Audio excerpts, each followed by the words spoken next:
Skin consists of two basic layers. The epidermis, a superficial thin layer composed of epithelial tissue, and the dermis, a deeper thick layer composed primarily of connective tissue. When the skin is damaged, the type of healing process that occurs depends on the depth of the injury.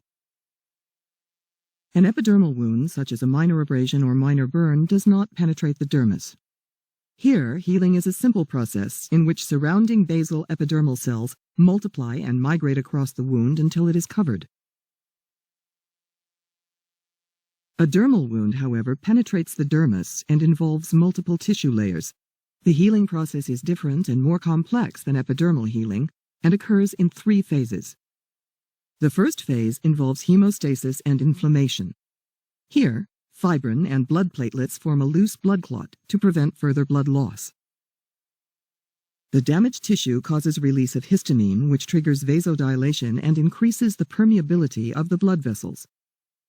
This in turn increases the delivery of white blood cells, which help remove microbes and foreign particles via phagocytosis.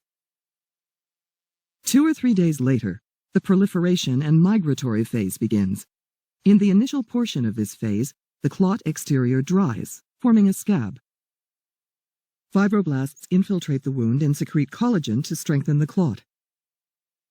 Fibroblasts also trigger the endothelial cells surrounding the wound to proliferate and injured blood vessels to start regrowing. These cells form a delicate mesh known as granulation tissue. The third and final phase is the maturation and remodeling phase, which may last between 3 weeks to 6 months. The scab sloughs off, collagen fibers become more organized, and fewer fibroblasts are present. The blood vessels are restored to normal. Finally, scar tissue forms by a process called fibrosis. The scar tissue differs from normal skin in that it has a denser arrangement of collagen fibers and a reduced elasticity.